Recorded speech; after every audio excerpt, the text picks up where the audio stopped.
क्या हाल चाल है। उम्मीद है आप सब खैरियत से होंगे। एक्सेल में जब हम डैशबोर्ड बनाते हैं तो हमें बहुत सा डाटा कम जगह पर शो करवाना होता है, जिसके लिए हम ये स्क्रॉल बार यूज़ करते हैं। जैसे ही हम स्क्रॉल बार को ऊपर नीचे करेंगे तो हमारा सिर्फ इस टेबल के अंदर का डाटा मूव होगा। इसके लिए हमें पूरी शीट को मूव नहीं करना पड़ेगा। हम डैशबोर्ड में अपनी जगह पर खड़े होकर ही सारा डाटा एंड तक देख सकते हैं। बहुत छोटी सी ट्रिक है और कमाल की चीज़ है, आप लोगों को ज़रूर सीखनी चाहिए, ये बहुत काम आएगी। इसको सीखने के लिए मेरी वीडियो आखिर तक ज़रूर देखें। अगर आप नए हैं और आपने मेरे चैनल को अभी तक सब्सक्राइब नहीं किया तो मेहरबानी करके मेरे चैनल को सब्सक्राइब करें और बेल आइकन को ज़रूर क्लिक करें ताकि मेरी नेक्स्ट आने वाली इंफॉर्मेटिव वीडियो आप तक आसानी के साथ पहुंच सके। तो चलिए शुरू करते हैं। ये हमारा डाटा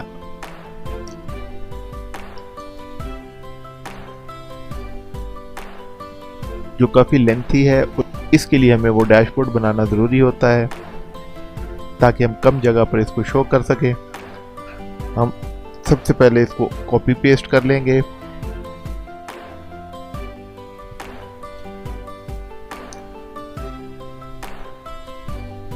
इसको थोड़ा सा बड़ा कर लेते हैं ताकि हमारे आइटम अच्छी तरह शो हो सकें।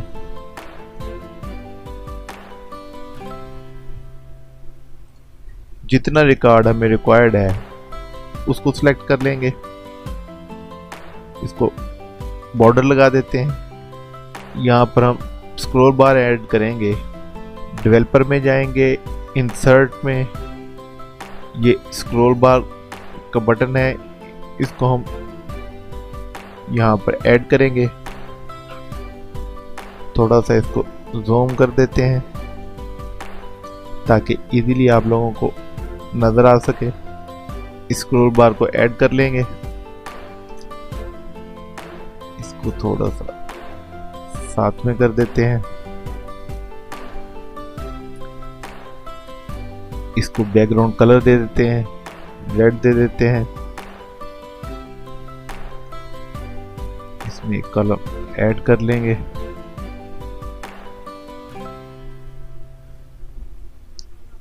कंट्रोल के साथ इसको क्लिक करेंगे तो ये ज्यादा छोटा हो गया, इसको थोड़ा सा बड़ा कर लेते हैं।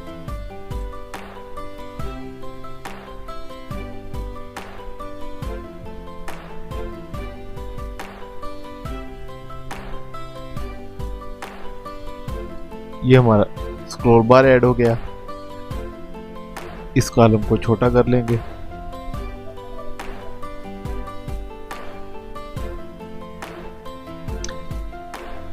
स्क्रॉल बार को एक्टिव करने के लिए राइट क्लिक करेंगे, फॉर्मेट कंट्रोल में चले जाएंगे। एंड में कंट्रोल टैब आएगा। इसमें हम सबसे पहले करंट वैल्यू हम 1 दे देंगे। उसके बाद मिनिमम वैल्यू जो इसकी है वो भी हमारी 1 हो जाएगी। मैक्सिमम वैल्यू होगी जो हमारा रिकॉर्ड कितना लंबा है। मेरे पास रिकॉर्ड 33 नंबर तक जाता है, तो एक शीट पे हम 5 शो कर रहे हैं। इसका मतलब है कि यहाँ पे 29 होगा तो यहाँ पे 33 आ जाएगा, तो हम यहाँ पर 29 लिख देंगे।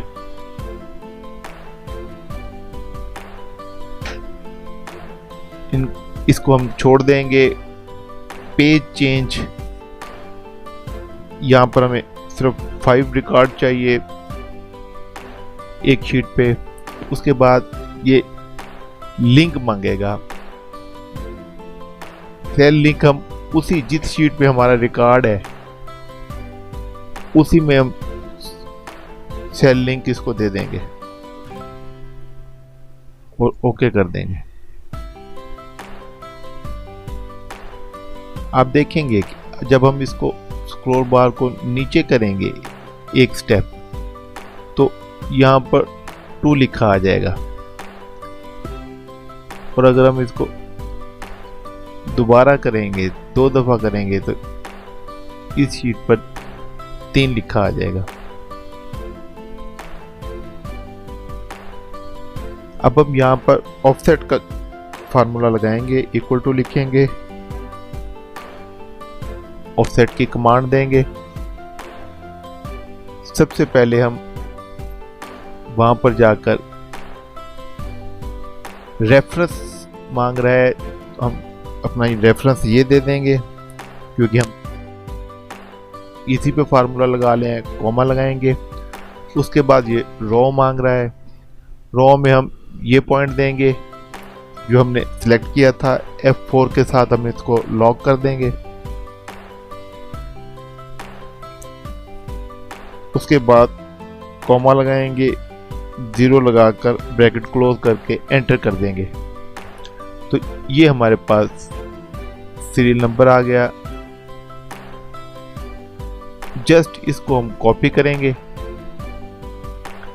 हमारे पास सारा डाटा आ गया, और इसको नीचे ड्रैग कर देंगे। तो ये हमारे पास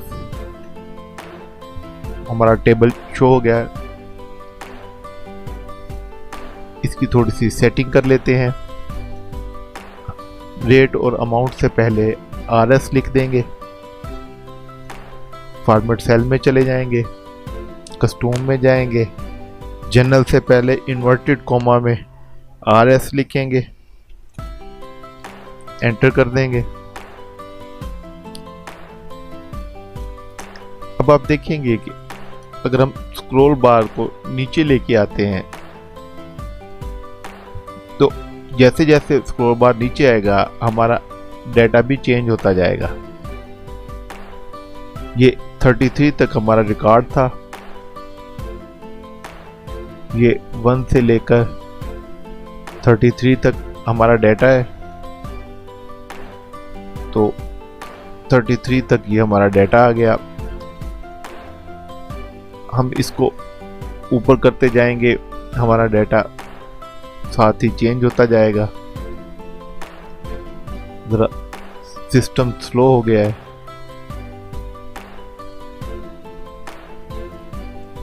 जिसकी वजह से थोड़ा सा लेट काम करता है। तो जी नाज़रीन, ये हमारा स्क्रॉल बार ऐड हो गया। अगर आपने कोई कॉलम डिलीट करना हो तो आप कॉलम सेलेक्ट करके डिलीट भी कर दें, तो तब भी हमारा ये डाटा मूव होता रहेगा, हमारा फार्मूला काम करता रहेगा, उसमें किसी किस्म का कोई एरर नहीं होगा। इसको भी हम रेड कर देंगे, इस कॉलम को भी रेड कर देते हैं।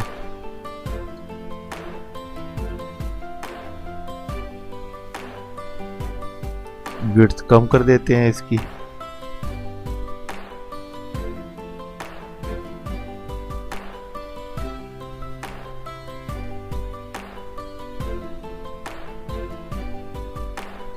अल्टरनेट लाइनों को हल्का सा कलर दे देंगे।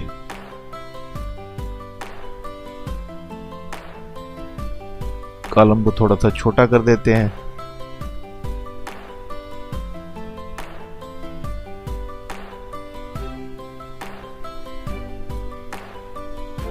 जी, अब कुछ बेहतर लुक आ गई।